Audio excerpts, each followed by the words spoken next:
Now, this is video of first responders rushing victims from the scene. We're told the shooting happened at around 8 o'clock tonight inside the Sky Meadow Country Club. Now, right now, detectives are interviewing dozens of witnesses at a nearby fire station on Spitbrook Parkway in Nashua.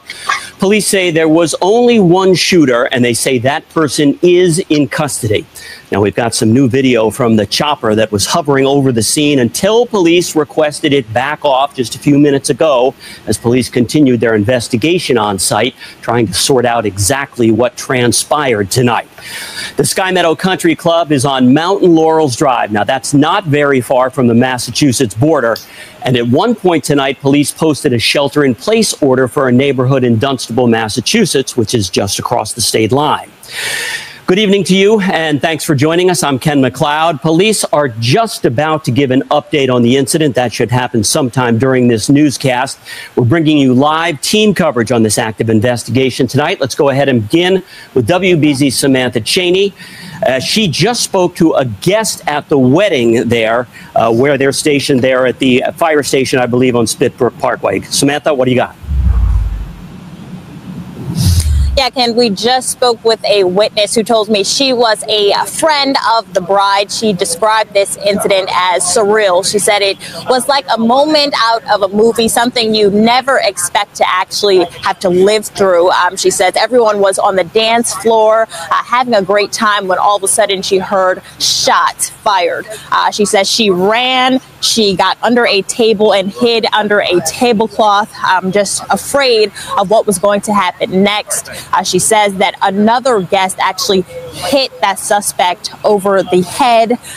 They saw everyone running, scattering, was just really unsure of what was actually happening. She was afraid for her life. Now, we have some things confirmed by police tonight. Initially, they were searching for two shooters, but I can tell you right now that's now been called off. Nashville police, they have confirmed on social media and an officer here on the scene saying that surveillance video actually showed just one shooter opening fire at an event, that wedding that we now know happened inside of the Sky Meadow Country Club tonight, and that person has now been detained. Now, I-team sources, they tell us that multiple people were shot. That woman that I spoke with, that witness, she says she saw 3 people injured. Somebody looked like they were receiving help as if they were hit by something in their lower back. She wasn't sure if that person was shot or not, but she did see those people there. Police tell us that at least one person is dead. That was a man. And I want to get to that witness that I spoke with tonight just to kind of explain that scary situation that was happening inside of the country club. This is the Untold Crime Chronicles. Imagine a wedding night filled with laughter, music, and dancing. A moment where two families come together, celebrating love and unity. But inside the Sky Meadow Country Club in Nashua, New Hampshire, that joy was shattered in an instant when gunfire erupted around 8 o'clock in the evening. Police say one man, 59-year-old Robert de Cesare, lost his life. Witnesses say he stood up to the shooter, protecting his wife and daughter in a final act of courage. His bravery ensured that they escaped, but it cost him everything. 2 others were wounded by gunfire, and several more were hurt in the frantic scramble as terrified guests tried to get out alive. People who were there described the night as surreal. One moment the dance floor was full, and the next, panic ripped through the crowd. Guests ducked under tables, some shielding themselves with tablecloths, praying the bullets wouldn't find them. Others ran for doors, unsure if they would ever make it home. In the middle of the chaos, one guest took a chance. He grabbed a chair and struck the shooter, forcing him to drop his weapon. That split-second action may have prevented an even greater loss of life. Police rushed in, securing the building, and quickly detained the suspect. Authorities have identified him as 23-year-old Hunter Nadeau. He was arrested on the scene and now faces a charge of second-degree murder, with more charges expected. But the biggest questions remain unanswered. Why did this happen, and what drove someone to open fire on a room full of people who had come together to celebrate love? Survivors recall the suspect shouting disturbing words during the attack. Witnesses say he declared, "The children are safe," and also shouted, "Free Palestine." The police just running in with their guns, just running in and out, going through the back, the patio area by the golf, just searching around, trying to find somebody, and other cops just kind of escorting everybody into a locked room, like I said, where there's no windows around. So you barricaded yourself. Correct. So you wouldn't get shot. I first initially hid under the table with a tablecloth. So then the next thought is, okay, am I safe here? Am I a sitting duck? I mean, what's going to happen? Is this guy going to come through? Is he going to be looking under tablecloths? Is he going to be, just shooting everyone in the room? I mean, you don't know. It's very scary to experience something like that. From what I was talking with the gentleman in there who took a chair, hit him over the head. He dropped the gun. The man fled. He went through the reception area into the kitchen. Had blood on him. He made some comments. What did he say? He said, "At least the children are safe." And then he escaped, and we don't know where he went at that point. But he said, someone said, "Are you okay?" And he's like, "F you, I'm the shooter." And that's where one male was shot and killed. Several other people were told were wounded. Now tonight we have seen multiple witnesses being brought out of the Spitbrook fire station here. There are still people inside of the garage. We saw a bus taking them over to the Sheraton Hotel just down the road, where we're told they will be reunited with their family. And as you mentioned, we're supposed to get official information, more information from police. There's going to be a presser with the Attorney General here at any moment. So as we get more updates, I'll be sure to let you know. Live here in Nashua, New Hampshire, I'm Samantha Cheney, WBZ News. All right, Samantha, thanks for that. And as you mentioned, we've just received an update from the Attorney General, John Vermilla, who we hope will be providing a news conference and more information for us in just a matter of minutes. But he's confirming not much more than we already knew, which is a man has been killed during this shooting and several other people were wounded. We still don't have an exact number. Now, the gunfire sent people scrambling from the country club, as you heard from that woman, in a panic. And when word of the shooting began to spread, relatives rushed to the Sky Meadow to check on their loved ones. WBZ's Logan Hall is at the Sheraton Hotel, where families have gone to be reunited with their loved ones.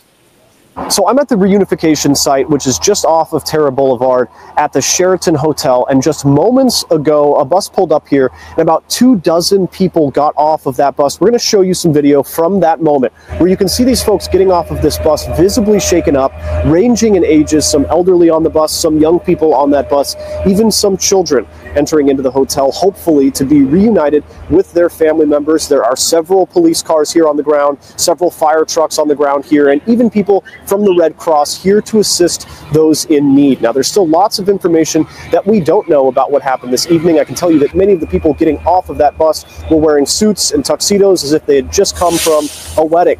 Now, as this information continues to come out tonight, we will be here to bring you the very latest. Reporting in Nashua, Logan Hall, WBZ News. There were more than 100 people at the country club here behind me, and our sister station actually spoke with the mother of DeCesar, that victim there, and she said he confronted the shooter, protecting his wife and his daughter. They were at the country club simply enjoying a meal last night. Now, just moments ago, the Attorney General's office identified that shooter, as you mentioned, as Hunter Nadeau. He entered the country club allegedly and fired several gunshots with a handgun last night. DeCesar was shot and killed, and 2 other people were wounded. There is no known connection at this time between Nadeau and the victim.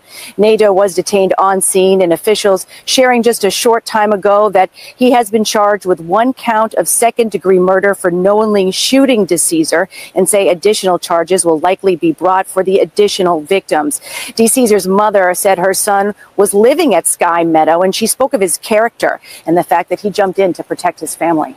Then there is no doubt in my mind there was an instinct, not a thought was given. He was facing away from the table. Like that. He was facing away from the table, and his wife and daughter were able to escape. And so they didn't know where he was. All this time, they didn't know he had died. They didn't know, what was going on. It's very convoluted. At this time, the Attorney General's office says it cannot share any potential motives. But again, a suspect has been arrested and identified as Hunter Nadeau. He is going to be arraigned in Nashua tomorrow. For now, we're live in Nashua. Alana. Those words have left many wondering about motive. Were they political? Were they personal? Or were they simply the ramblings of someone in the middle of a violent outburst? At this stage, police say they have not established a clear motive, and the investigation is ongoing. For the families, though, the pain is immediate and permanent. A wife has lost her husband. A daughter has lost her father. Dozens of guests carry the trauma of that night, reliving the fear of hiding under tables or running for their lives. What was supposed to be a night of unity has now become a symbol of grief. But beyond this single event lies a deeper set of questions for all of us.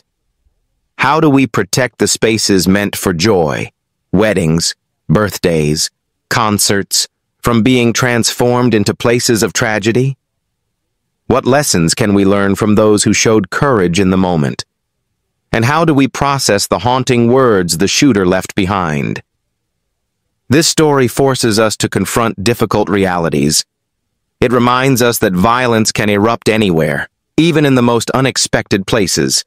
It challenges us to think about safety, about community, and about the courage ordinary people show in extraordinary moments. So now, we turn to you. What stands out most about this story? Is it the selfless bravery of a father who gave his life for his family? The terror of wedding guests who had to hide under tables, unsure if they would live through the night? Or the mystery surrounding the shooter's words and what they may or may not have meant? Your perspective matters. Share your thoughts in the comments. Let's start a conversation, not of blame, but of understanding.